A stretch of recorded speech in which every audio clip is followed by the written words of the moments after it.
વિના સેશન મારે અનિવાર્ય કારણોને લીધે પોસ્ટપોન કરવો પડ્યો, તે બદલ સર્વેની માફી માંગી. શું વાત કરવાની છે આજે?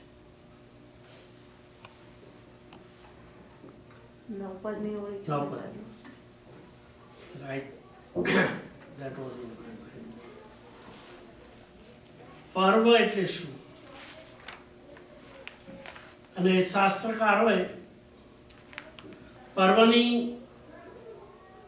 આયોજન શા માટે કર્યું છે એની વિચારણા આપણે કરવી. સામાન્ય રીતે પ્રત્યેક દિવસ,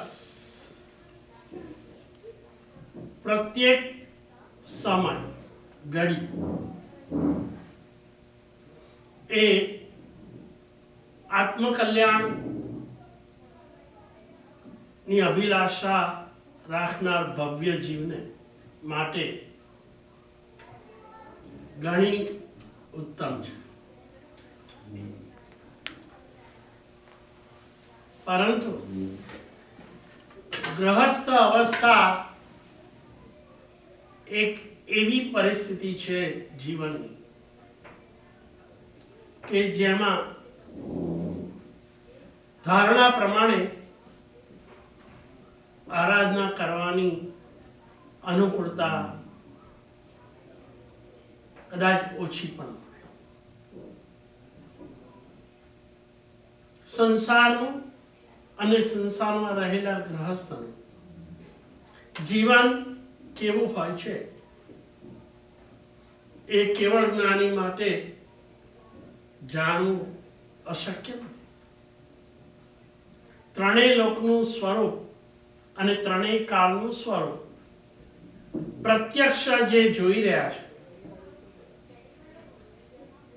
એમના જ્ઞાનની અંદર, એમના માટે ગ્રહસ્થ જીવન ની અંદર આવતી આદિ વ્યાધિની ઉપાધિ કેવી રીતે બધા અંતરાય ઉભા કરે છે કે જેને કારણે ધાર્યા પ્રમાણે કાર્યની સિદ્ધિ અને સિદ્ધિ મેળવવા માટે કરવાનો પુરુષાર્થ શક્ય નથી બનતો.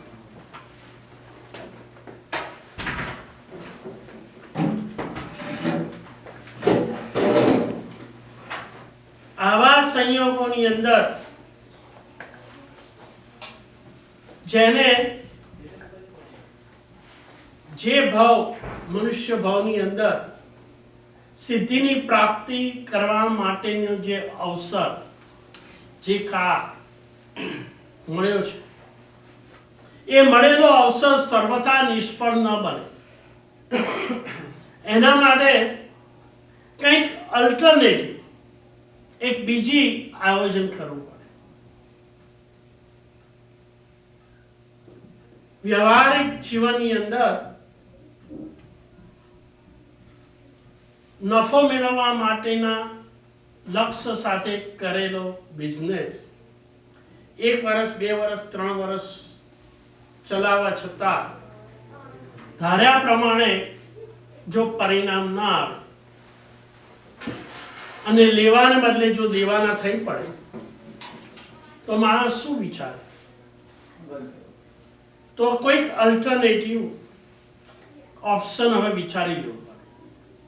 અને એમાં એને જો કોઈ તક મળી જાય કોઈ સારી જોબ કરવાની, તો વિવેકશીલ વ્યક્તિ એ વખતે આવેલા અવસરને ઝડપી જ લે, એમાં તો કોઈ શંકા નથી. બરાબર? મેં ઝડપી લે શબ્દ વાપર્યો છે કારણ કે અહીંયા એ જ ન્યાય લાગુ પડે છે કે આ પંચમ કાળની અંદર સામાન્ય રીતે વિતરાગના પ્રરૂપેલા અધ્યાત્મ માર્ગની અંદર રત્નત્રયની આરાધના, રત્નત્રય એટલે 3 અને રત્ન, સમ્યક દર્શન, સમ્યક જ્ઞાન, સમ્યક ચારિત્ર, એ રત્નત્રય આરાધના કરવા દ્વારા પુણ્ય ઉપાર્જિત કરવાનો અને કર્મની નિદ્રા કરવાનો અવસર, જે પ્રોફિટ કહેવાય, એ પ્રોફિટ કરવા માટેના સંયોગો મેં કહ્યું પ્રમાણે રોજ, દરેક ઘડીએ અને દરેક સમય કદાચ ન મળે તો પેલો જે વ્યાપારી નિષ્ફળ બન્યો છે અને એ નક્કી કરે કે 2-3 વર્ષ સુધી રાહ જોઈ, હજી ધાર્યું એવું પરિણામ આવતું નથી અને સામે પેલો અવસર મળ્યો હોય સારી જોબનો, તો એ ગુમાવે નહીં. એ જ ન્યાય રોજ જો તત્વત્રયને રત્નત્રયની આરાધના ન થાય તો જીવનમાં ક્યારેક ક્યારેક એવો અવસર જો મળે તો એ અવસરનું યોગ્ય રીતે ઝડપી લેવાની આ તક ગુમાવે. અને એટલે જ 12 મહિનાની અંદર, વર્ષની અંદર જે 12 મહિના છે એમાં રોજ આરાધના ન થઈ શકે. કરવાની શું છે? વેપારીનું લક્ષ્ય શું? વર્ષમાં 1 દિવસ પ્રોફિટ કરવાનો કે રોજ કરવાનો? રોજ એ સમય, શક્તિ અને સંયોગો ઇન્વેસ્ટ કરે છે એક એવી દ્રષ્ટિથી કે રોજ નફો થાય. એટલે આદર્શ શું છે? રોજ નફો કરવા માટે. પણ રોજ ન થાય એટલે કેટલાક જે સિઝનલ બિઝનેસ હોય એમાં સિઝન આવે ત્યારે નફો કરી લે કે ના કરે. ખેડૂત પણ શું કરે કે 12 મહિના ખેતી નથી કરતા. ખેતી કરવાની જ્યારે વરસાદ સિઝન આવે ખેતી કરવાની ત્યારે 4 મહિનાની અંદર એ 12 મહિનાનું જે અનાજ ઉત્પન્ન કરવાનું હોય એ 3 કે 4 મહિનામાં કરી લે. ઝવેરી બજારની અંદર રહેલો ઝવેરી જ્યારે સમાજની અંદર લગ્નની સિઝન આવે ત્યારે ગ્રાહકો વધે અને એ વખતે પોતાના મર્ચેન્ડાઇઝ વેચી અને 12 મહિનાનો પ્રોફિટ કરી દે છે. એ જ વાત દિવાળી અને બીજા હોળી. એટલે આ બધા પ્રસંગોની અંદર, અવસરની અંદર આપણે સમજી લઈએ કે વ્યવહારની અંદર પણ કુશળ વેપારી જ્યારે સિઝન આવે ત્યારે આળસ કરીને ઘેર બેસી રહેતો, પણ એનો લક્ષ્ય શું? એને સિઝન હોય ત્યારે નફો કરે, બાકીના 8 મહિના ઘેર જઈને સુઈ જાય ના. એ તો રોજ નિયમિત એનું જે કાર્ય હોય સવારે પડી અને ઓફિસ ખોલીને જાય કે ના જાય, ગ્રાહક આવે કે ના આવે, પણ એ તો એનો પરિશ્રમ તો 12 મહિના. અને ક્યારેક ક્યારેક ગ્રાહક આવી જાય તો નફો કદાચ ધાર્યા કરતા પણ થઈ જાય. એવી જ રીતે 12 મહિનાની અંદર કર્તવ્ય શું છે? જેને પોતાનું લક્ષ્ય સાધવું છે. અહીંયા લક્ષ્ય શું છે? આત્મકલ્યાણ. અને આત્મકલ્યાણ જેને સાધવું છે એને મનુષ્ય જીવનનું દરેક દિવસ નહીં, દરેક ઘડી નહીં, પ્રત્યેક સમય અમૂલ્ય છે. આરાધના દિવસે થાય ને રાત્રે ના થાય, ને રાત્રે થાય ને દિવસે ના થાય, અમુક દિવસે થાય ને અમુક દિવસે ના થાય, એવું ક્યાં આગળ વિધાન છે? ના. 12 મહિનાની અંદર પેલા 9 દિવસ આવે ત્યારે જ આરાધના કરવી અને બાકીના 251 દિવસ આરાધના ન કરવી એવું વિધાન છે કે નથી? આરાધના તો રોજ કરવાની છે, પરંતુ પહેલા કયા પ્રમાણે કેવળ જ્ઞાની પણ એમના જ્ઞાનમાં જાણે છે કે આ જીવડો કેવો છે? આદિ, વ્યાધિ અને ઉપાધિની અંદર કેવો થઈ ગયો છે? ગ્રસ્ત. પણ કેવળ જ્ઞાની સર્વજ્ઞ ભગવાન તો એ સર્વજ્ઞ ત્યારે જ કહી શકાય કે એમનું જ્ઞાન છે, પણ કોઈનું પણ જ્ઞાન જો અન્ય જીવના ઉદ્ધાર માટે કામમાં ના આવે તો એ જ્ઞાન કામનું શું?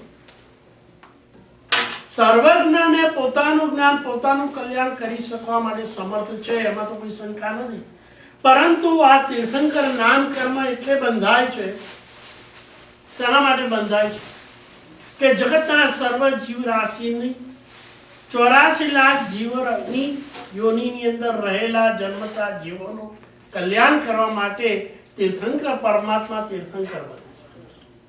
તીર્થંકરે કે તીર્થની સ્થાપના કરે, અને તીર્થની સ્થાપના કરવા પાછળનું પ્રયોજન શું છે? શેના માટે તીર્થની સ્થાપના કરે છે? અન્ય જીવોના કલ્યાણ. અને એ અન્ય જીવોના જો કલ્યાણ માટે જો આ તીર્થની સ્થાપના કરતા હોય તો એમના જ્ઞાનની અંદર એ પણ જુએ છે કે સામાન્ય જીવ 360 દિવસ આરાધના કરવા માટે સમર્થ બનશે. સંયોગો ને પરાધીન છે. કુટુંબ પરિવારની માવજત કરવા માટે એને જે ઉદ્યમ કરવાનો છે એ ઉદ્યમને ધ્યાનમાં રાખી અને એમને પણ એવું સ્વીકાર્યું જશે કે 24 કલાક અને 1440 મિનિટ રોજની એ દરેક મિનિટે આ જીવ આરાધના નહીં કરે છે. લક્ષ્ય શું છે વેપારીનું? રોજ નફો કરો. પણ એ શક્ય બનતું નથી. એટલે પેલો સિઝનલ વેપારી શું કરે છે? સિઝન આવે ત્યારે શું કરે? નફો મેળવી લે. પછી બાકીના 8 મહિના કદાચ મળે કે ના મળે. ખેડૂત પણ આવું જ કામ કરે છે. સંયોગો એને આધીન નથી, એ સંયોગોને આધીન છે. સંસારી દરેક જીવ માટે આ સ્ટેટમેન્ટ સાચું છે.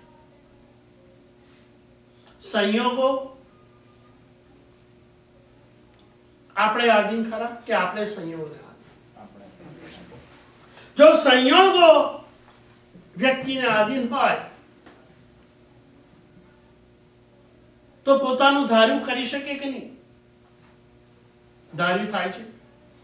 પેલા પાયલોટને ડોર ઓપન, ગેટ ઓપન કરીને બચાવવા માટે જો પ્રયત્ન કરવાનો એનો વિચાર હોય, પણ સંયોગો એવા પ્રતિકૂળ હોય તો બચાવી શકે કે ના બચાવી શકે?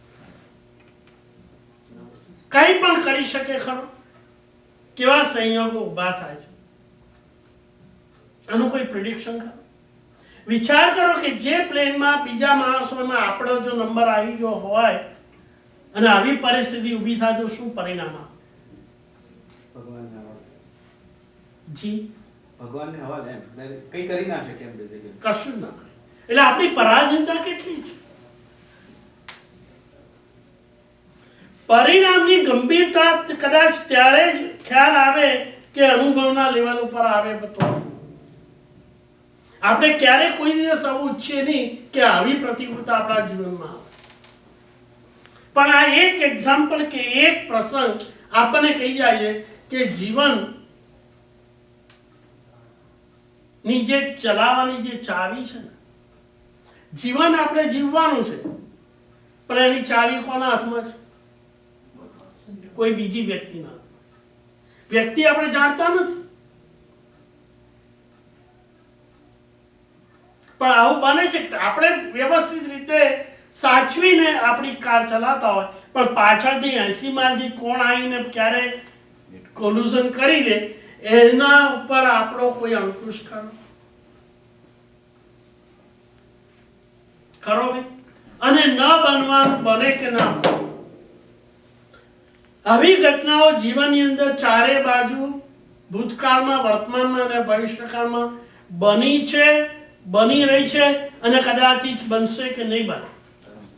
એનો ચાવી દોર આપણા હાથમાં ખરો?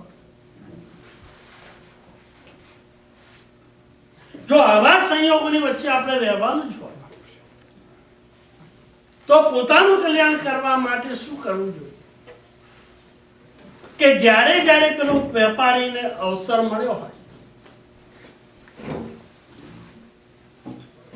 ત્યારે એ અવસરની શું કરી લેવી જોઈએ? તક ઝડપ. આપણે શું શબ્દ વાપરે? ઝડપી લેવી. અને સર્વજ્ઞ ભગવંતોએ, જ્ઞાની ભગવંતોએ પોતાનું કલ્યાણ ઈચ્છતા એવા ભવ્ય જીવો માટે આ એક આયોજન કર્યું કે હે જીવ, તું સમય સમયે, ઘડીએ ઘડીએ અને દિવસે રોજ તું આરાધના કદાચ ન કરી શકે, લક્ષ્ય રોજ કરવાનું છે, પણ નથી થઈ શકતું એટલે એક બીજું આયોજન આપણને મૂક્યું. અને એ પણ આયોજન એટલું સોલિડ છે, ખેડૂતને જેમ 4 મહિના મહેનત કરે અવસરનો લાભ લઈ, તો 12 મહિના જેટલું એનું ભરણ પોષણ થઈ શકે એટલો નફો એ પ્રાપ્ત કરી શકે. એટલે એનું લક્ષ્ય છે. લક્ષ્ય શું છે એનું? કે મારા કુટુંબનું ને મારું ભરણ પોષણ 12 મહિના થઈ શકે. લક્ષ્ય તો એવું જ હોય ને. એને એવું તો નથી ને કે 4 મહિના પોષણ કરવું ને 8 મહિના ન કરવું, એવું છે? 8 મહિનાનો ઉપવાસ કરવા એવું છે ભાઈ? નથી. પણ એની ખેતી તો 4 મહિના ચલાવે છે, અને 4 મહિના જ એ અનાજ પાકે છે, અને 4 મહિના જ અનાજની કમાણી કરે છે, જેને કારણે 12 મહિના શાંતિથી જીવી શકે. આ જ ન્યાય આપણે અહીંયા પણ અપનાવવાનું છે કે 12 મહિના મારાથી થતી નથી આરાધના, પણ મને અવસર તો મળ્યો છે, સિઝન આવી છે, અને આવી સિઝન રત્નત્રયની આરાધના કરવા માટે અમુક દિવસો નક્કી કરવામાં આવે. હવે અમુક દિવસો નક્કી કરવામાં કેમ આવ્યા છે? તો બાકીના દિવસોએ આરાધના ન કરવી એવો આપણે સાર લેવાનો છે? કોઈ માણસ કહે કે આજે પર્વ નથી, પ્રતિક્રમણ કરવા ચાલો. આજે શેનું પ્રતિક્રમણ? આજે ક્યાં પર્વ છે? અરે વેપારી માટે તો નફો કરવો દરેક દિવસ કેવો છે? સિઝન જ છે. ના સમજ શું કહેવા માંગુ છું. દરેક દિવસ કારણ શું? કે દરેક દિવસ એક દિવસ જાય છે એટલે મનુષ્ય જીવનનું જે આયુષ્ય છે એમાંથી એક વધે છે કે ઘટે છે? એનો અર્થ એવો થયો કે આપણે મનુષ્ય જીવનનો અંત આવવાનો છે એ દિવસથી નજીક જઈએ છે કે એ દિવસથી દૂર જઈએ છીએ? એટલે એ તો એક દિવસ ગયો ને. જે દિવસે વિદ્યાર્થી સ્કૂલે ના જાય અને વેપારી બજારમાં ના જાય અને જોબ કરનારો જો ઓફિસે ન જાય, તો એ દિવસની કમાણી તો ગુમાવી જ પડે કે ના ગુમાવે? એટલે હકીકત તો એમ જ છે કે રોજ આરાધના કરવી જરૂર છે, પણ નથી કરી શકતો, નથી કરવી કે કરવા માટે અસમર્થ છે. કરવાની ઈચ્છા છે પણ નથી કરતો, કે કરવાની ઈચ્છા નથી. આપણા મનને અંદર પૂછીએ કે કરવાની ઈચ્છા છે ને નથી કરી શકતો, કે ઈચ્છા જ નથી, તો શું જવાબ આવે છે? બંને જવાબ હોઈ શકે. શું આવે જવાબ? બંને જવાબ હોઈ શકે. બંને જવાબ હોય છે. એટલે કરવાની ઈચ્છા પણ નથી કે ઈચ્છા છે પણ કરવું નથી.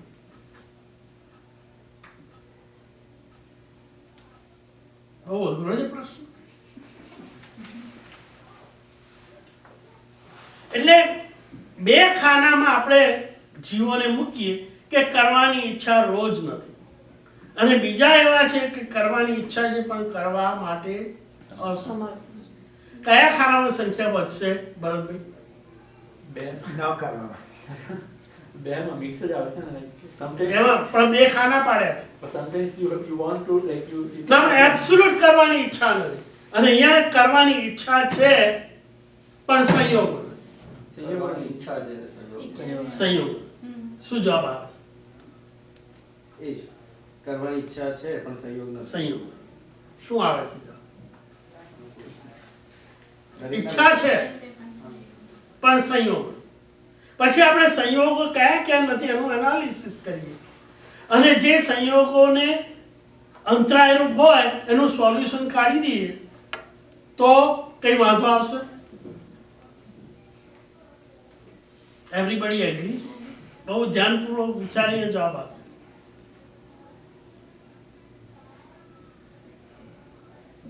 કરવાની ઈચ્છા છે પણ સંયોગો. આ એક જવાબ છે ને, કે કરવાની ઈચ્છા. હવે કયા એવા સંયોગો છે જે આરાધનાને અટકાવે છે? રોજની વાત ચાલે છે, પર્વની વાત નથી ચાલતી. તો એમ કહી શકાય કે ભાઈ હું કુટુંબ લઈને બેઠો છું અને કુટુંબની જે કાર્યવાહી છે એનું જે સ્કેડ્યુલ છે એ સ્કેડ્યુલ એવું છે કે મને આરાધના કરતા અટકાવે. એમ જ કેવું છે ને? હવે એ આપણે સ્કેડ્યુલનું એનાલિસિસ કરીએ અને ફાઇન્ડ આઉટ કરી લઈએ કે કયું એવું એલિમેન્ટ છે જે આરાધનાને અંતરાયરૂપ બને છે. 24 કલાકનું આપણે એનાલિસિસ કરીએ.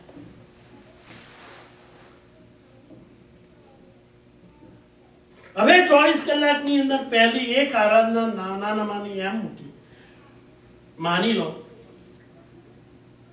એવી આરાધના મૂકી કે જે લગભગ બધાને અનુકૂળ પડે, કે જેમાં કોઈ ઓબ્સ્ટિકલ ના, જેની અંદર મિનિમમ ટાઈમ જોઈએ. એટલે કોઈ કે મારી પાસે ટાઈમ નથી તો આપણે ભાઈ મિનિમમ ટાઈમ. જો મિનિમમ ટાઈમ રાખીએ અને આરાધનામાં મને આ છોડવાનું, આ ત્યાગ કરવાનું એવું બધું ફાવતું નથી કે ચાલો તને નથી ફાવતું ત્યાગ કરવાનું, તારે કશો ત્યાગ નહીં કરવાનો. એટલે એ જે અંતરાય હતો એને પણ આપણે બાજુ પર મૂક્યું. પણ મારાથી ધન વગેરે કઈ ખર્ચાની મેં પરાણે મહેનત કરીને ભેગું કર્યું છે તો એનો જવાબ આપણે એમ કહીએ ચલો તારે એક પણ પાઈ ખર્ચવાની નથી. બીજા કયા કયા ઓબ્સ્ટિકલ હોય છે? ધન નથી ખર્ચવાનું, કશો ત્યાગ નથી કરવાનો અને બહુ જ અલ્પ સમયમાં થઈ શકે એવી આરાધના તો કરીએ કે ના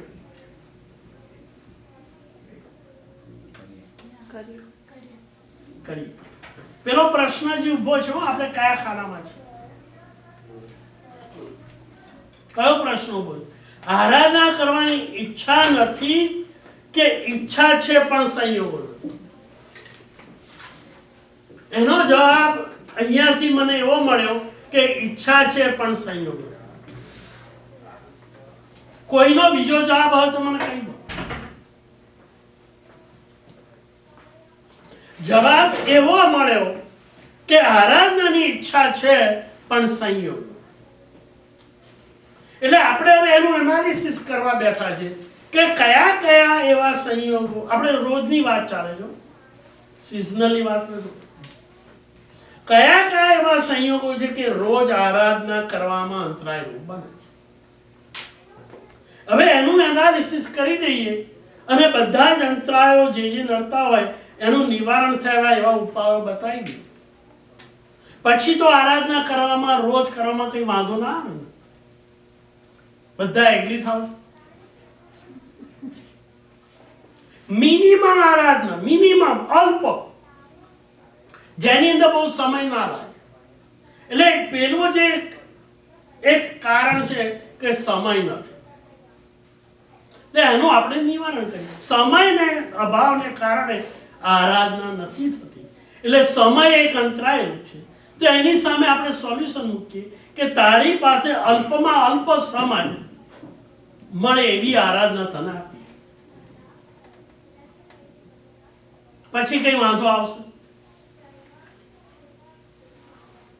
નહીં ને?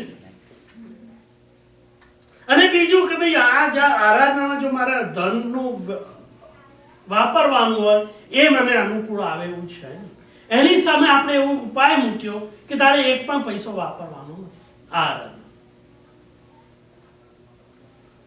ચલો બીજું કારણ પણ આનું સોલ્વ થઈ ગયું. ત્રીજું કઈ કારણ હોઈ શકે? પ્રમાદ. પ્રમાદ. પેલા વેપારીની વાત કરી. હવે એ વેપારીને ભલે ઝવેરી હોય ને સિઝનલ બિઝનેસ કરવામાં જ એને પ્રોફિટ મળતો હોય, છતાં પણ એ અથવા ખેડૂત એ બાકીના સમયમાં ઘેર બેસી રહે તો કામમાં આવે, પ્રેક્ટિકલ કહેવાય. કુશળ વેપારી શું કરે? એ 12 મહિના ઓફિસે જાય કે ખાલી સિઝન હોય ત્યારે જ જાય? ભલે ખેતીનું કામ 4 મહિના કરવાનું, પણ બાકીના 8 મહિના એ પણ ઓજારો તો તૈયાર રાખે કે ના રાખે, સમારકામ કરે કે ના કરે, કે જેવો વરસાદ આવે એ ત્યાં આગળ પોતે કાર્ય કરવા પહોંચી જાય. પણ એ દરમિયાન 8 મહિના ઊંઘી રહે કે 4 મહિનાની રાહ જુએ અને બધી જે બાકીની પ્રિપેરેશન હોય એ પ્રેપરેશન કરી લે, પ્રેપરેશન કરી. એમ આપણને મનુષ્ય જીવનની અંદર દરેક વર્ષે 360 દિવસ આપ્યા છે. અને બીજું કે દરેક મનુષ્યને એક જ સરખો સમય આપ્યો છે કે જુદો જુદો આપ્યો છે. એક જણનું 360 દિવસનું વર્ષ, બીજાનું 50 દિવસનું, ત્રીજાનું 100 વર્ષ દિવસનું, એવું છે કે સરખું જ છે? બધા મનુષ્યને 5 ઇન્દ્રિય આપી છે કે એકને 1 આપી, બીજાને 2 આપી, ત્રીજાને 3 આપી? એટલે સામગ્રીની દ્રષ્ટિએ તો બધાને મળી છે સરખી. હવે પ્રશ્ન એ ઊભો થાય છે કે આપણે મળેલા અવસરને સાર્થક કેવી રીતે બનાવીએ? કારણ કે જો 4 મહિના પેલો પરિશ્રમ કરવાનું, પુરુષાર્થ કરવાનું જો પ્રમાદ કર્યો તો અનાજ પાકશે? 8 મહિના તો તને આપ્યા, હવે 4 મહિના તારી સીઝન છે, એ જ લક્ષ્ય રાખી તો 4 મહિના પણ જો અનાજ પકાવી દઈશ તો 12 મહિના તો તારે શાંતિ થઈ ગઈ. આ વિચાર પેલા કોને આવ્યો? સર્વજ્ઞ ભગવંતો. કે આ આદિ વ્યાધિની ઉપાધિની ગ્રસ્ત એવા મનુષ્યને 360 દિવસ આપ્યા છે ખરા. આરાધના ક્યારે કરવાની છે? એક દિવસ કે 360 દિવસ? 360 દિવસ કરવાની છે. પરંતુ એ અનુકૂળતા ન હોય એના માટે એવી આયોજન કરવું જોઈએ કે અમુક દિવસે આરાધના કરે ને તો પણ 12 મહિનાનું ફળ. ખેડૂત 4 મહિના મહેનત કરે પણ એને અનાજ કેટલું મળે? 12 મહિના. અને એવી દ્રષ્ટિએ અમુક દિવસો એવા નક્કી થયા કે એ દિવસે તું આરાધના કરીશ તો 12 મહિનાની આરાધના કરી હોય ને જે ફળ મળે એટલું જ ફળ તને અમુક દિવસની આરાધનાથી પણ મળી શકે. અને એટલે આ પર્વનું આયોજન થાય છે. એવો કન્સેપ્ટ ઉભો નથી કરવાનો કે પર્વને દિવસે આરાધના કરવાની ને પર્વ ન હોય તો આરાધના નહીં કરવાની. ના, પર્વના દિવસે આરાધના કરવાની, પણ એ આરાધના વધારે શુદ્ધ અને ઉત્કૃષ્ટ ભાવથી બને. કયો આશય રાખવાનો? એ આરાધના નિર્મળ બને, ઉત્કૃષ્ટ બને અને ભાવની શુદ્ધિથી બને. એટલે જેમ પેલો ખેડૂત 8 મહિના ઊંઘી ના રહે, એને ખેતરમાં કામ કરવાનું છે 4 મહિના, પણ બાકીના 8 મહિના કરે શું? જેના જે ઓજારો વગેરે શું કરી નાખે ને તૈયાર રાખે, કે જ્યાંથી જેનો ઓજારો ઉપયોગ કરવાનો હોય ત્યારે એ કામમાં આવે અને ધાર્યું પરિણામ ખેતીમાંથી લઈ શકે. એમ બાકીના દિવસોની અંદર પણ જો આપણે અમુક રીતે જો આરાધના કરતા હોય તો જ્યારે ખરેખર સિઝન આવે ત્યારે એનો પુરુષાર્થ કેટલો હોવો જોઈએ? આડા દિવસે જેટલો પુરુષાર્થ હોય એના કરતા સિઝનમાં 4 મહિના ખેડૂત વધારે પુરુષાર્થ કરે કે ઓછો કરે? એટલે નંબર 1, પહેલા તો બાકીના 8 મહિના પ્રેપરેશન કરવા, 4 મહિના વધારે પુરુષાર્થ કરવા, બરાબર? અને બીજું કે જ્યારે ખરેખર વરસાદ પડે અને સિઝન આવે ત્યારે પુરુષાર્થ કેટલો કરવાનો? બેવડો તેવડો કે વધારે કરવાનો. આ વાત બેસે છે. એમ 360 દિવસમાં દરેક દિવસ આમ તો આરાધનાનો છે, છતાં પણ આરાધના ન કરી શકાય કારણ કે પેલા ઓબ્સ્ટિકલ છે. એટલે એની પ્રેપરેશન ખાતર શું કરવાનું? રોજ 6 આવશ્યક. ભગવાને 6 આવશ્યક શેના માટે મૂક્યા છે ખબર છે? રોજ કરવા. એટલે એનું નામ શું પાડ્યું? આવશ્યક. આવશ્યક નો અર્થ શું? Is a must. અવશ્ય. જો આપણે એમ કહેતા હોય કે હું શ્રાવક છું, એનું લેબલ મારતા હોય, તમે કોણ છો? કે હું શ્રાવક છું. કયા શ્રાવક? હું જૈન શ્રાવક છું. આ લેબલ મારતો હોય એની સાથે ઇક્વિવેલન્ટ જ હોય કે એ રોજ કેટલા આવશ્યક 6 આવશ્યક કરતો હોવો જોઈએ. હવે રોજ નથી થતું તો પરવાને દિવસે શું કરવું જોઈએ? પેલો ખેડૂત શું કરે? 6 ના 10 આવે. હા. એટલે 6 આવશ્યકના નામ તો આપણને આવડતા જ જોઈએ. જો એ જ ખબર ના હોય તો કરે શું? તો આપણે 6 આવશ્યકના નામ બોલી જઈએ અને પછી પેલો ખેડૂત જ્યારે સિઝન આવે ત્યારે બેવડો ને વધારે પુરુષાર્થ કરે ને એટલે એની અંદર બીજું પણ આવશ્યક એડ કરે. બરાબર? તો 6 આવશ્યક તો કયા છે? આવશ્યક તો રોજ કરવાના છે. પચકાણ સામાયિક 24 તો વંદર પચકાણ પ્રતિક્રમણ એક આવશે. બરાબર છે? બધાને ખબર. સામાયિક 24 હતો, વાંદરા, પરિક્રમણ, કાવસર અને પચકાણ. આ બધા 6 ના નામ બધાને, એનો અર્થ શું બધાને ખબર છે? ન હોય તો ધીસ ઇઝ અ ટાઈમ. 24 હતું. 24 હતો. 24 માં 24 અને સત્તો એટલે સ્તુતિ.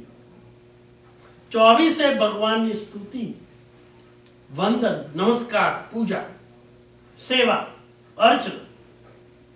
તમારે ત્યાં ઇલેક્ટ્રિસિટીનું ફિટિંગ તો કરી દીધું, વાયરિંગ કરી નાખ્યું, બલ્બ તો લગાડી દીધા, પણ સેન્ટ્રલ જે પાવર હાઉસ છે એમાં કનેક્શન ન લીધું હોય તો કરંટ ના આવે ને લાઈટ થશે તો અંધારામાં જ ભટકાવાનું થાય.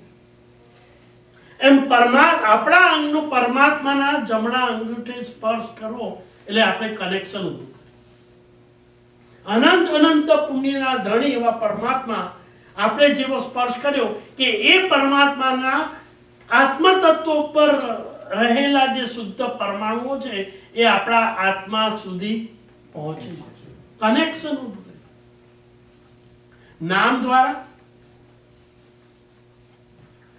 સ્પર્શ દ્વારા. કદાચ સ્પર્શ કરવાનો અનુકૂળ રોજ ના હોય એના માટેનું અલ્ટરનેટિવ મૂક્યું. પેલું ઓબ્સ્ટિકલ જે અંતરાય છે એને દૂર કરવાની વાત કરી ને કે રોજ તારે ભગવાનની પૂજા કરવાનું તને અવસર નથી કે અનુકૂળતા નથી એટલે તારે સ્થાપનાથી તારું પરમાત્માની પૂજા નથી થતી એટલે બીજું એક અલ્ટરનેટિવ આપ્યું કે તું જ્યાં છું ને ત્યાં પણ કરી શકાય પરમાત્માનો સ્પર્શ. એના માટે શું આપ્યું? નામ આપ્યું. તમે ટ્રેનમાં જતા હોય, કારમાં જતા હોય, પ્લેનમાં જતા હોય કે ચાલતા જતા હોય, લાઈનમાં ઊભા હોય અને બીજું કશું જ કરવાનું ના હોય, કોઈની રાહ જોવાની, કાઉન્ટર ઉપર 5 માણસો તમારાથી આગળ હોય અને જે આપણો વારો આવતો નથી, ગ્રોસરી સ્ટોર હોય, બેંક હોય, ટ્રેન હોય, સ્ટેશન હોય કે એરપોર્ટ હોય કે પ્લેનમાં હોય, એવા ઘણા ઘણા સંયોગો ઊભા થાય છે જીવનની અંદર જેમાં કશું જ કરી શકાય એવું શક્ય નથી. કરવું હોય તો કોઈ કામ કરવાનું, બસ કે ટ્રેન કે પ્લેનને આવતા જે વાર છે અડધો કલાક, હવે એ અડધો કલાક આપણે શું કરવાનું છે? તો જ્યાં સુધી તમારું બોર્ડિંગ ના થાય ને અડધો કલાક જો બેસી જવાનું હોય તો ત્યાં કોઈ બોર્ડ નથી માર્યું કે અહીંયા આગળ ભગવાનનું નામ ના લે. હવે એમાં તો કોઈ એક મિનિટ પોતાના જીવનની વેસ્ટ કરવાની નહીં, ઇન્વેસ્ટ કરવાની નહીં. આનું તો સાધન કરી શકાય કે ના કરી. એમાં કોઈ પૈસા આપવાના છે? એમાં કશું ત્યાગ કરવાનું છે? કરી શકાય કે ના કરી શકાય? હવે આ પણ અનુષ્ઠાન જે રત્નત્રયનું જ છે પાછું. લઈ તો ત્યાં જ જાય છે.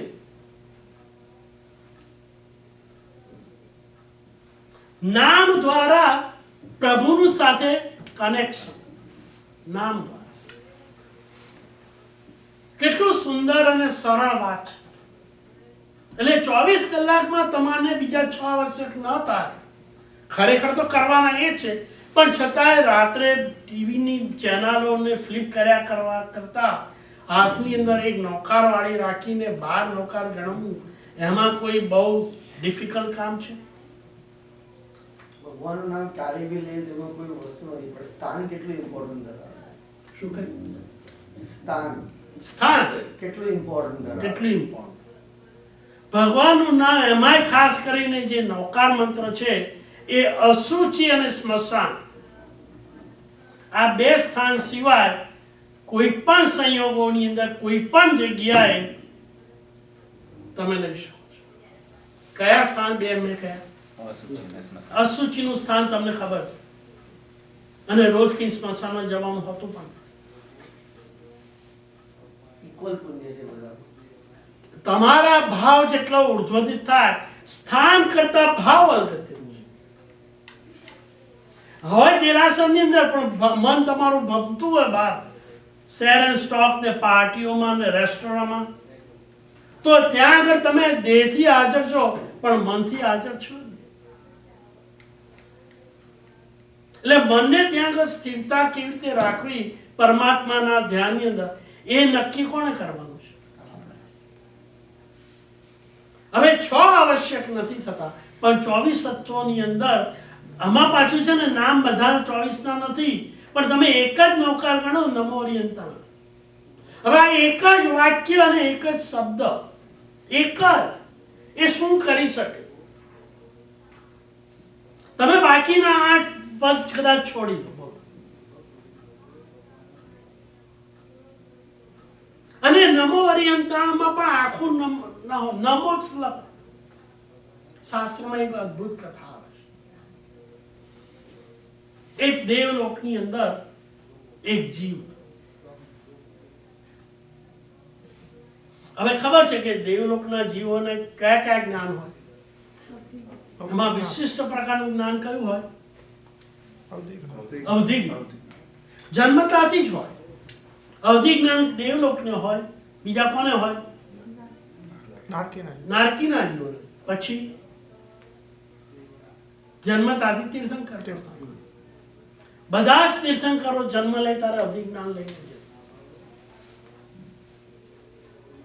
એમ પેલા દેહને અવધિ જ્ઞાન પણ હોય. એને હવે લાગ્યું કે મારું આયુષ્ય હવે પૂર્ણ થયું. આપણે એક પદ શું કરી શકે એની વાત કરીએ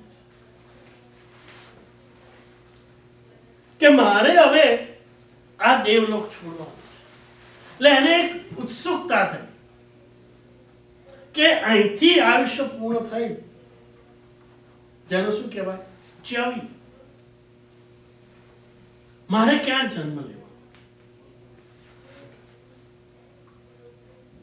એટલે એને અવધિ જ્ઞાન થી આ ઉપયોગ શબ્દ ખબર છે?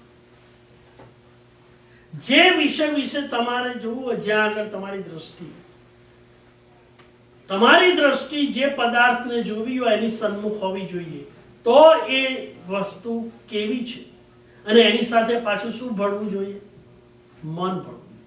માત્ર આંખની દ્રષ્ટિ હોય પણ મન ના ભળે તો વસ્તુ દેખાય ના.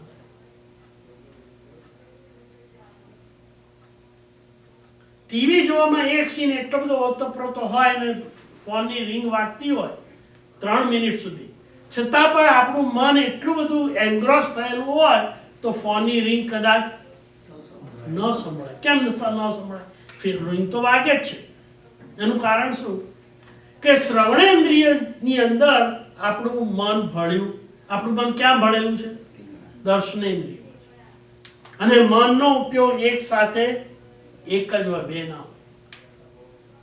એટલે કે જોવાની ક્રિયા અને સાંભળવાની ક્રિયા બે એક સાથે થાય.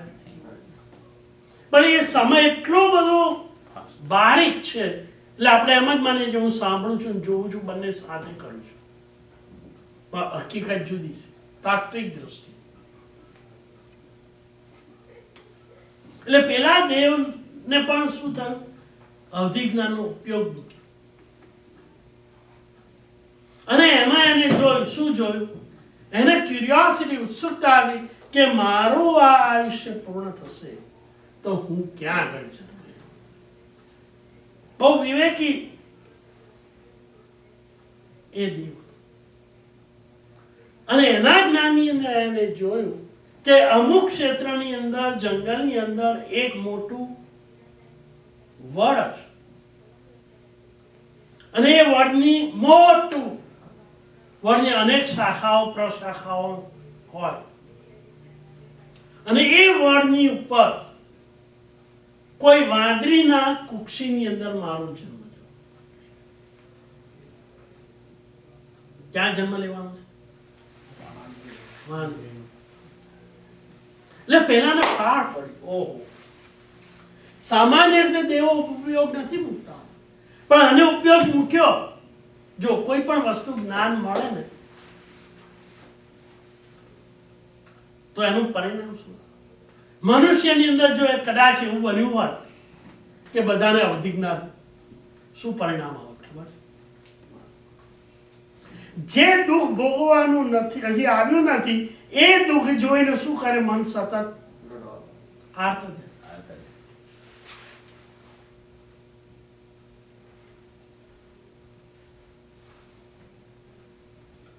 આર્ત ધ્યાન, ધારો કે કરોડપતિને ત્યાં જન્મ લેવાનો છે એવું જુએ તો આર્ત ધ્યાન થાય કે ના થાય?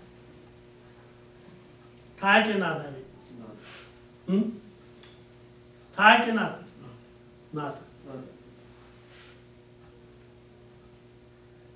કેટલા કહે છે ના થાય? વૈભવની અંદર રાચી માચીને તરબોળ બની જાઉં, રાજીના રેડ થઈ જાઉં, એ આત્માનો સ્વભાવ છે કે વિભાવ છે? વિભાવ છે.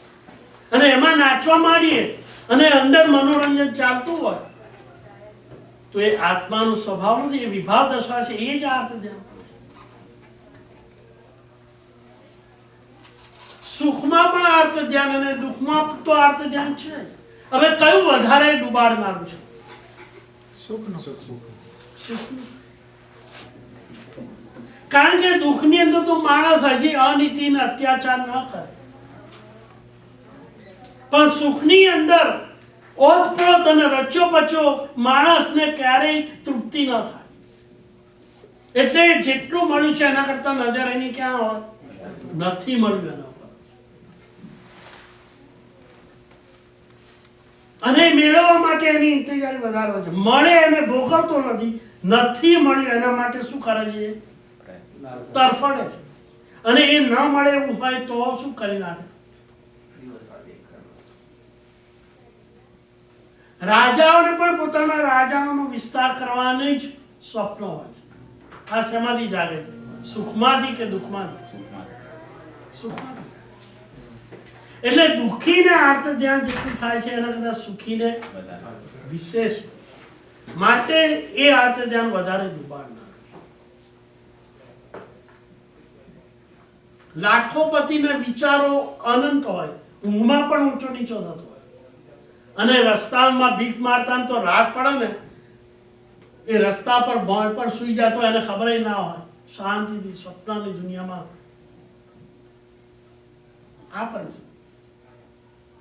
સુખીને તો ટ્રાન્ક્વિલાઇઝર લેવા પડે તો ઊંઘ આવે, અને પેલો દુઃખી આમ પડે અને ઊંઘ આવી. કોણ વધારે સુખી છે? આર્ત ધ્યાન કરનારો કોણ છે? આનો સૂક્ષ્મ વિચારણા આપણે કરી તો ખબર. મૂળ વાત હતી પેલા દેવ, એને જોયું કે અરે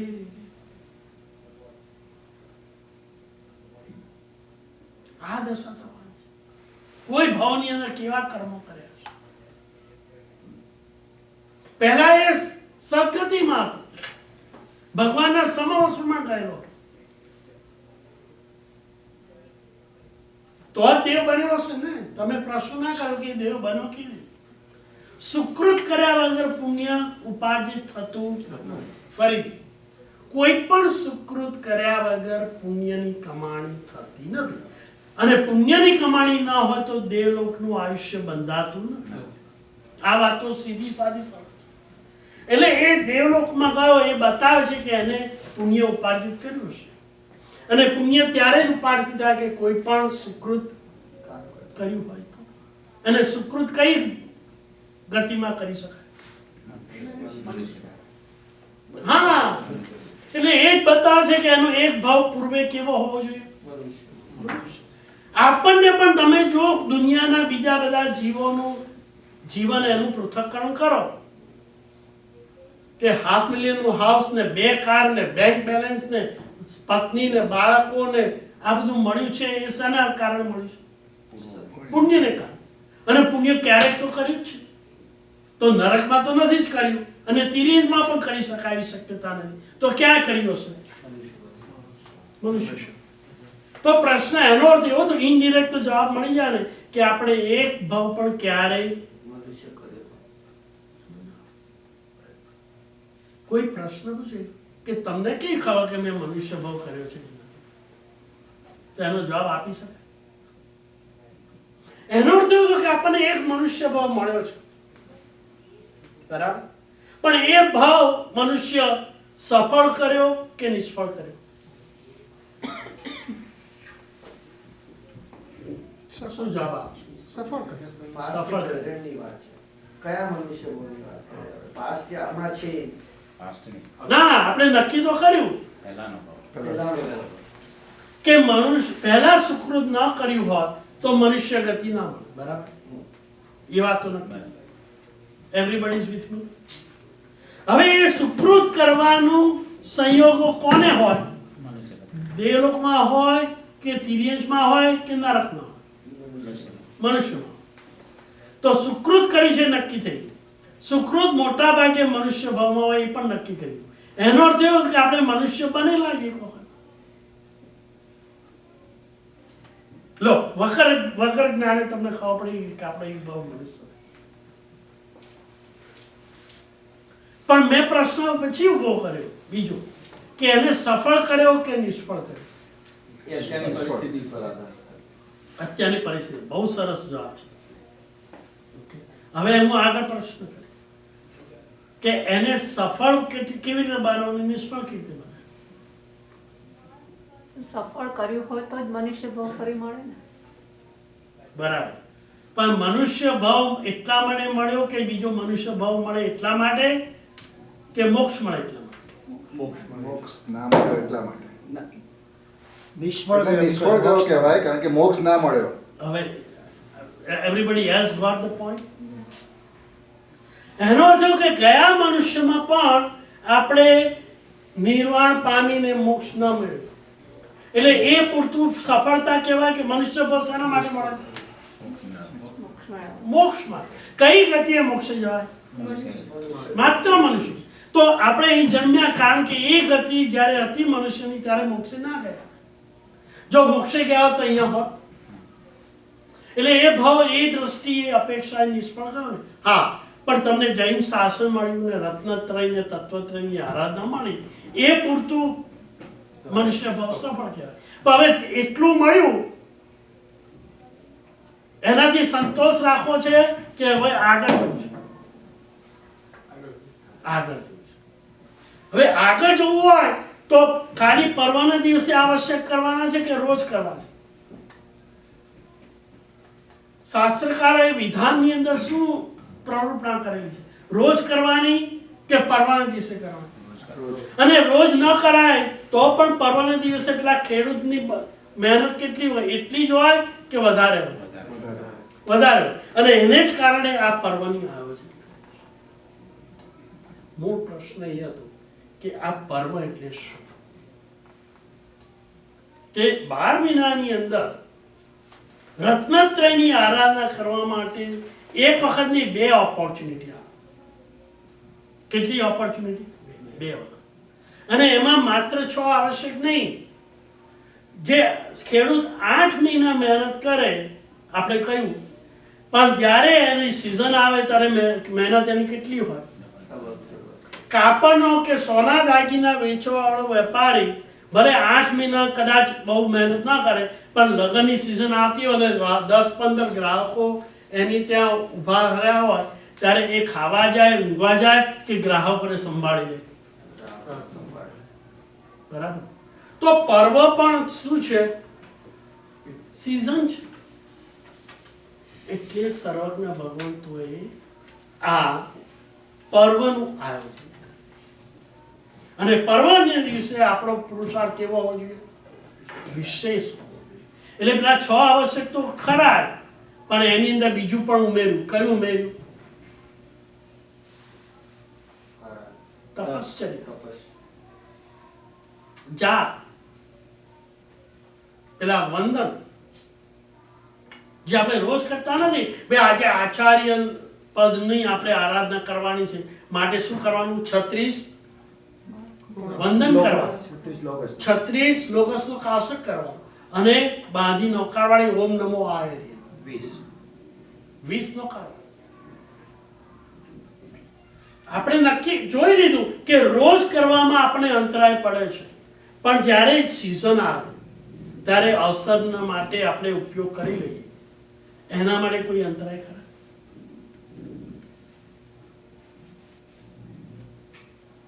હવે બીજા અંતરાય કયા કયા છે એ તમે કહો તો આપણે એનો ઉપાય શોધી કાઢીએ. એમાં એક કે પૈસો નૌકારવાળી ગણવા માટે ઓમ નમો આયર્યાણમ દરેક પદ ઉપર દરેક મણકે ગણવાની આવી. એક પૂરી થાય એટલે બીજી, ત્રીજી, 20.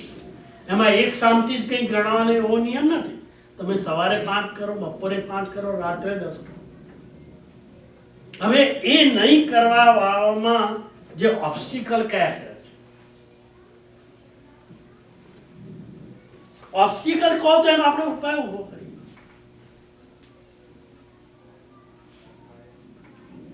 સોમથી શુક્ર ના થાય તો કઈ નહીં, શનિ રવિ.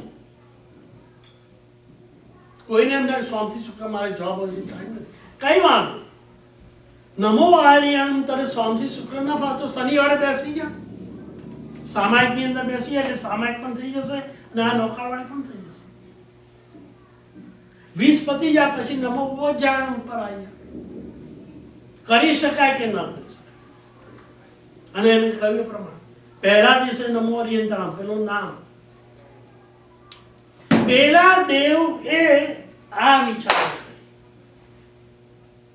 કે હવે મારે વાંદરી તરીકે, અડરા તરીકે જન્મ લેવાનો છે, એવું હું શું કરી શકું? આ કોણ વિચાર કરે છે? દેવને તો વિચાર આવે ને, એની તો શક્તિ છે કે નહીં. વાંદરો ના વિચારી શકે, પણ દેવ તો વિચાર, કારણ કે એ સંજ્ઞી છે અને બુદ્ધિશાળી છે. આપણે પણ કોઈ કે તમે બુદ્ધિવાળા કે બુદ્ધિ વગરના, તો શું જવાબ આપીએ?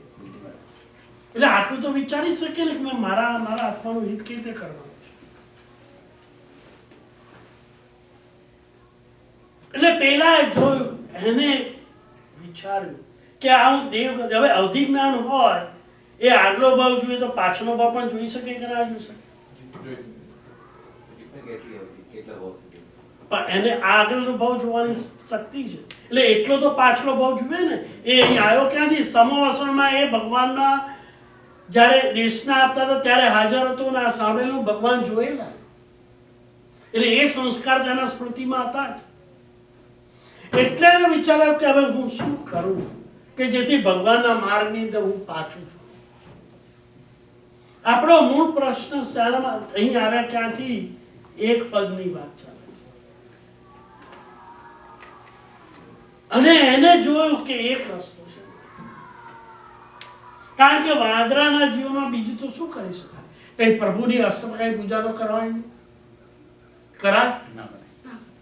સામાયિક તો થઈ નથી, પ્રતિક્રમણ ના કરે.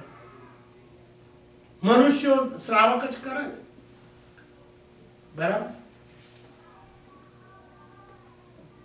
શ્રાવક હોય એ પ્રતિક્રમણ કરે જ ને.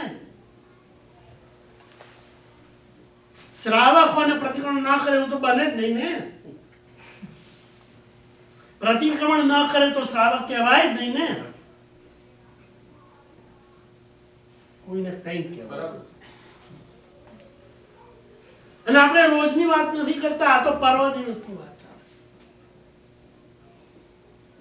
ખેડૂત હોય ને અનાજ પકાવવું હોય, વરસાદ આવતો હોય ને સિઝન બરાબર હોય, બધી અનુકૂળતા હોય તો ખેડવા બેસે કે ના બેસે? બેસે? બેસે. ખેડ્યા વગર રે? નહીં તો ભૂખે મરવું પડે. નથી સમજ પડે શું કહેવા માંગુ છું.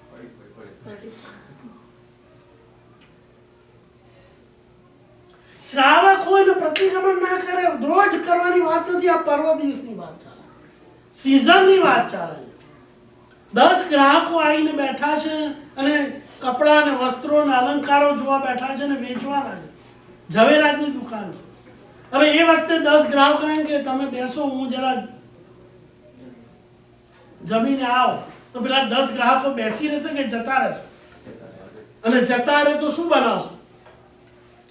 જો આવું જ કર્યા કરે તો સીઝન હોય ને વેપારી, કુશળ વેપારી ઓફિસે જવાને બદલે ઘેર રહીને ઊંઘી જાય તો કોઈએ શબ્દ વાપરેલો પ્રમાદ, તો એ વેપારીને કુશળ વેપારી કહેવો કે અકુશળ કહેવો? બધા એગ્રી? તો પ્રતિક્રમણ પર્વને દિવસે ન કરે એને શ્રાવક કહેવો કે ન કહેવો? શું લાગે છે? એટલે શ્રાવકોના લિસ્ટમાં, લેબલમાં આપણું નામ ખરું કે નહીં? કોઈ પૂછે તમે શ્રાવક છો, જૈન શ્રાવક છો, સાંભળી અને સાત પડે તમે ક્યાંક મળી ગયા, તમે અત્યારે અહીંયા કેમ છો?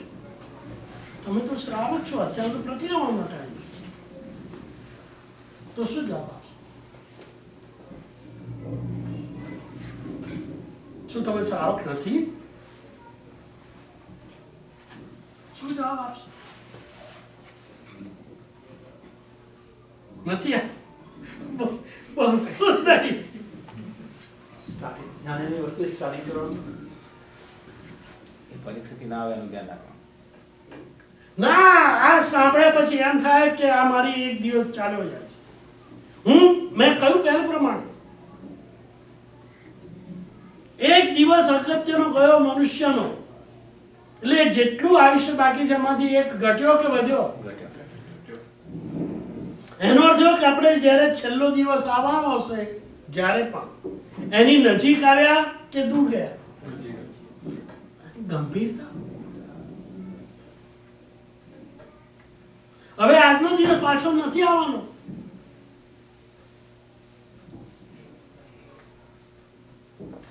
તીરમાંથી બાણ છૂટ્યું પછી બાણ પાછું આવે છે? મુખમાંથી શબ્દો નીકળી ગયા પછી શબ્દો પાછા મૂકી શકાય? બધાએ ટૂથપેસ્ટ જોઈ છે. જોઈ છે? કોઈ એવું છે નથી જોઈ? જોઈ છે? એમાંથી આપણે પેસ્ટ કાઢીએ છીએ. કદાચ કોઈક વખત એવું બન્યું હોય તમારે ઉપયોગ કરવાનો એના કરતા વધારે પેસ્ટ બહાર નીકળી હોય, એવું બન્યું છે? પછી શું કરો છો? એ પેસ્ટ શું કરી શકાય? મૂકી શકાય પાછી અંદર? જો આટલું આપણે જાણતા હોઈએ તો આટલું ના, ગયેલા પ્રાણ પાછા નથી મૂકી શકાય. એટલે એક દિવસ ગયો. પર્વનું આયોજન એટલા માટે કર્યું કે 360 દિવસ તું નથી કરી શકતો, તો પર્વને દિવસે તું કરી લે.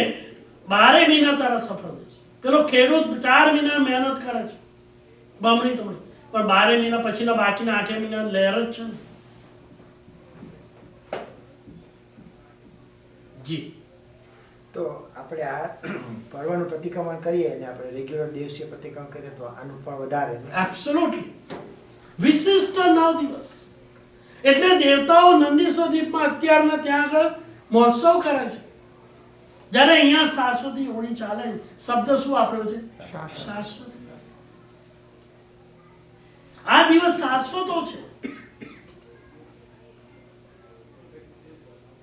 અને દેવો ત્યાં આગળ જાય છે ને, અને અહીંયા જે આરાધના કરે છે ને, તમને એમ લાગે એ તો નંદીશ્વર દ્વીપ પર જાય છે, અહીંયા ક્યાં આવે છે? અને તમને નમસ્કાર કરે છે, આપણને નમસ્કાર કરે છે.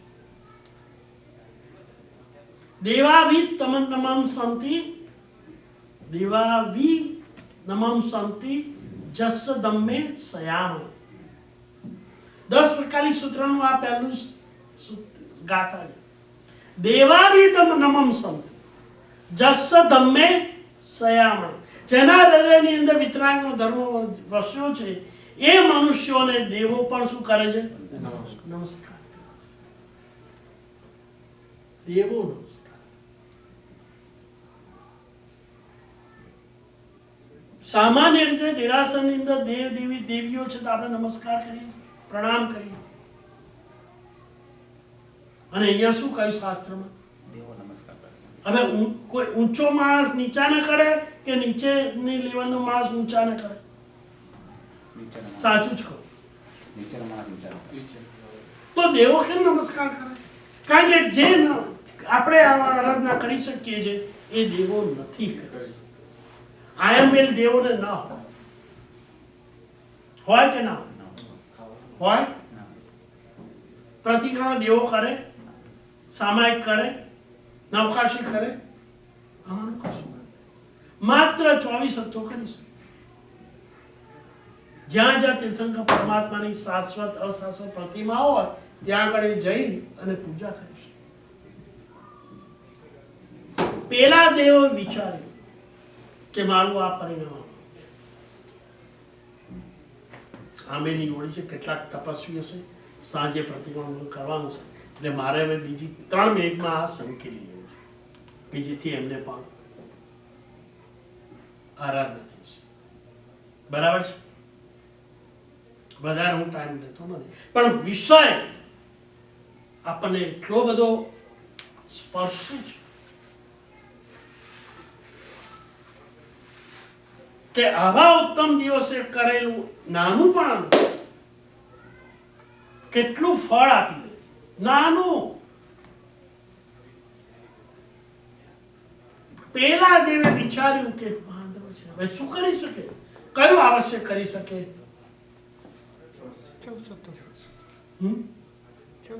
ના, વાંદરા એને ઉપર આવવા માટે કયું કરી શકે? કયું કરી શકે? તો આ તો વિવેકશીલ છે. વિવેકશીલ આત્મા પ્રતિકૂળ સંયોગોમાં પણ રસ્તો કાઢી લે. ભગવાનનો નમસ્કાર.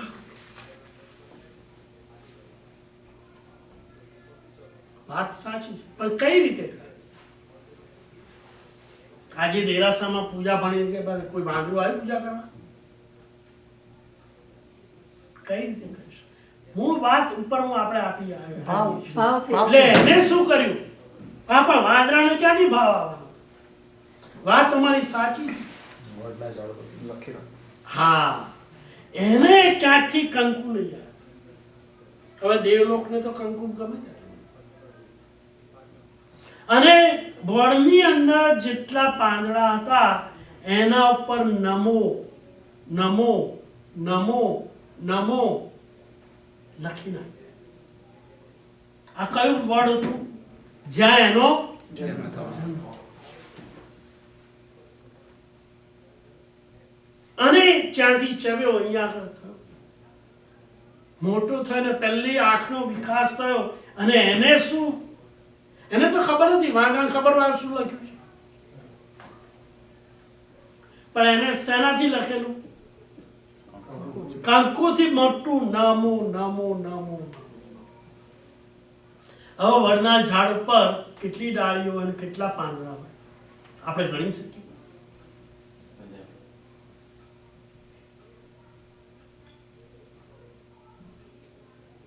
એટલે એ જ્યાં આગળ જન્મ્યો એ જ મળ્યું. અને આ ડાળીથી આ ડાળી, આ ડાળીથી આ ડાળી. માધવ કોઈ દિવસ એક સ્થાને બેસો નહીં. અને એને જોયું તો શું દેખાય? લાલ કલરથી કંઈક આકાર દેખાય. હવે પેલા દેવને બધા જ પાંદડા ઉપર એને શું લખેલું? નમો લખેલું. આપણે લખીએ પણ આપણે જોઈએ કે ના જોઈએ શું લખ્યું છે? એમ તમે જેટલું લખો, જેટલી વખત લખો એટલી વખત તમે જુઓ તો ખરા કે નહીં? તમારું નામ જ્યાં જ્યાં લખ્યું ત્યાં તમે જુઓ ને, નામ તો બરાબર લખ્યું કે નહીં? ચેકની અંદર અમુક સંખ્યા લખો તો જોઈએ ને, કઈ 50 છે ને 500 તો ચેક નથી લખી નાખ્યું. જોઈએ કે ના જોઈએ? હવે એને જેટલા પાંદડા હતા બધા ઉપર શું લખ્યું? એટલે કેટલી વખત એને નમો નમો નમો નમો નમો નમો જોયું હશે? ઘણી વખત. કારણ કે પાંદડા તો ઘણા જ નહીં, 100 હોય, 500 હોય, 1000 હોય, 5000, 25000. પણ વારંવાર એની દ્રષ્ટિ ક્યાં પડી? નમો નમો નમો નમો નમો નમો નમો. પેલા વાંદરાએ પેલું જોયું કે આ કંઈક છે, કંઈક છે, કંઈક છે, કંઈક છે. અને એમ કરતા કરતા એમ થયું, આ તો જોયેલું છે.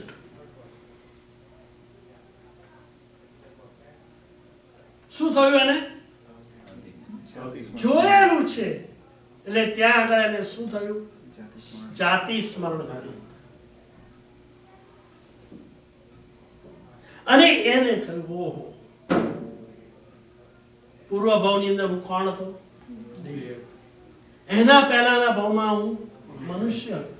વિતરાગના સમાવસરમાં ગયેલો ત્યારે મને આ નમો અરિયંતાણમ મળેલું. અને આ દેવલોક એટલે મળે. અને ત્યાં આગળ વાંદરાએ પછી શું લખ્યું? એવા પાપ કર્યા છે કે હું વાંદરો. પણ હવે મને શું મળ્યું? રત્ન મળ્યું, પરમાત્માનું નામ નમો અરિયંતાણમ. અરે નમો અરિયંતાણમ પણ નહોતું લખ્યું. શું લખેલું એને? નમો. જાતિ સ્મરણ જ્ઞાન થયું. એને કહ્યું હવે શું કરવું? હવે બીજું તો કશું ના કરી શકાય. 6 આવશ્યક તો ન કરી શકાય, પણ ઉપવાસ કરવો કે ના કરવો એ તો તિર્યંચ ઉપર આધાર છે. તિર્યન પંચેન્દ્રિય છે. ખાવું કે ના ખાવું એ નક્કી કરી શકે. કરી શકે કે ના કરી શકે? નક્કી કર્યું મારે 3 દિવસ હવે કોઈ પણ આહાર નથી. અને કેવળ જપ કોણ કરવો છે? આ નમો. અને એને 3 દિવસનું ની અંદર કરેલા ઘણા બધા કર્મો એને ખપાવી દીધા. માણસા પાછો મનુષ્ય બની ભગવાનના સમાવસન દેશના સાંભળી, દેશનાથી બોધ પામી, દીક્ષા લઈ આત્માનું કલ્યાણ. 9 પદની વાત આપણે સમય છે. એક જ પદની અંદર નમો અરિહંતા, રોજની 20 નોકારો. એક જ પદની. કદાચ એક દિવસ ન બને તો આપણે કેટલા દિવસ આપ્યા છે? શક્ય હોય તો એક દિવસે ગણી લેવી જોઈએ, દેવું રાખવું ન જોઈએ. પણ એ શક્ય ન હોય તો 9 દિવસ આપ્યા છે. ઓમ નમો અરિહંતા, ઓમ નમો સિદ્ધાંત, બધાને ખબર છે. કરી શકાય કે ન કરી શકાય. જે ન કરી શકાય એવો હોય અને એના કોઈ કારણો હોય તો આપણે જણાવશો, આજે નહીં તો ભવિષ્ય. તો એનું નિવારણ કેવી રીતે કરવું એ પણ આપણે વિચારીશું. એક જ ભગવાનના શાસનની અંદર એક પણ પદ અંતઃકરણ પૂર્વક મનને ભેળવીને જો કરેલું હશે, એક પણ સુકૃત ક્યારે પણ કર્યું હોય ને નિષ્ફળ જતું નથી. પણ અભિલાષા શેની હોવી જોઈએ? બંધનમાંથી મુક્તિ. હા, એક પદની વાત. હાજી. આમ એક કસેટમાં એવું સાંભળ્યું છે કે ખાલી અરિહંત બોલવાથી દિવસમાં 400 વાર એક ઉપવાસનું ફળ મળે છે. એ ઉપવાસનું ફળ મળે છે, પણ મૂળ વાત 5 સાગરો પણ 50 સાગરો પણ મને 500 સાગરો. એક જ પદ જેમ વાત કરી કેટલું પુણ્ય બંધાય. કર્મની નિદ્રા પણ થાય પણ પુણ્ય પણ બંધાય. એક જ અક્ષર 5 સાગરો પણ દેહ લોકનું આયુષ્ય વધે. એક આખું પદ, ફરી એક શબ્દ નમો અરિયંતાણમ, નૌકાર, એક જ અક્ષર 5 સાગરો. એક પદ 50 સાગરો અને એક આખો નૌકાર 500 સાગરો. આ એનું પુણ્યનું ફળ છે. કહેવાનો પોઈન્ટ એ છે કે આવા ઉત્તમ પર્વની અંદર કમસે કમ અલ્પમાં અલ્પ અને કોઈ પૈસો વાપરવાનો નથી. તમારો બધા જ, હું એ પણ નથી કહેતો ઉપવાસ કરો, આયમ કરો, એકાસ કરો, 2 કીધું છે. કોઈ પણ પૈસો પણ વાપરવાનો નથી, કીધું જ મેં વાપરવાનું. અને ક્યાં પણ જવાનું તમને કદાચ અનુકૂળતા ના હોય, દેરાસરમાં ના આવી શકે તો જ્યાં બેઠા હોય, જે જગ્યાએ હોય ત્યાં આગળ પણ કરી શકાય કે ન કરી શકાય? તો આ રીતે આ પર્વની અલ્પ પણ આરાધના આ નિમિત્તે જો થઈ જાય તો આપણે જ આપણા કલ્યાણના નિમિત્તે અને આવેલું પર્વ એનો અવસર. બીજી ઘણી બધી વાતો કલાકો સુધી કરી શકાય એવું છે, પણ અત્યારના કલાકની અંદર આ પર્વના દિવસે બીજું કશું ન થાય તો બીજી બધી પ્રવૃત્તિમાંથી મનને જરા ખસેડી અને પહેલા દિવસે નમો ઓરિયન્ટાણું એની વિષ ન કરવાની, બીજા દિવસે નમો સિદ્ધાણું, ત્રીજા દિવસે નમો આયર્યણું, ચોથા દિવસે નમો વજ્જાણું, પાંચમા દિવસે નમો લોહે સબસાણું, છઠ્ઠા દિવસે ઓમ બ્રીમ નમો નાણસ, સાતમા દિવસે ઓમ બ્રીમ નમો દંસણસ, આઠમા દિવસે ઓમ બ્રીમ નમો ચરિતસ અને છેલ્લા દિવસે નવમા દિવસે ઓમ બ્રીમ નમો તપસ. આ નવે નવ પદ આપણને તારનારા છે. આપણા જીવનની અંદર આવી આરાધના કરી બસ મળેલા અવસરને સફળ બનાવીએ એવી જ પ્રાર્થના. વિતરાગની આજ્ઞા વિરુદ્ધ કંઈ પણ કહેવાનું તમારા સૌની સાચી ખૂબ એકાગ્રતાપૂર્વક તમે આવીને સાંભળ્યો તે બદલ પ્રત્યેકનો આભાર માનું છું. અને હવે સાંજે પ્રતિક્રમણ કરવાની બધા ભાગશાળીઓને અનુકૂળતા મળે એટલે આપણે વહેલા અહીંયા પૂર્ણ કરીએ છીએ. કોઈ ક્વેશ્ચન હોય, કોઈ પ્રશ્ન હોય, કોઈ સૂચન હોય તો I will be here for few minutes. નહીં તો આપણે છૂટા પડી. હવે પછીનું સેશન ક્યારે છે? એપ્રિલમાં છે.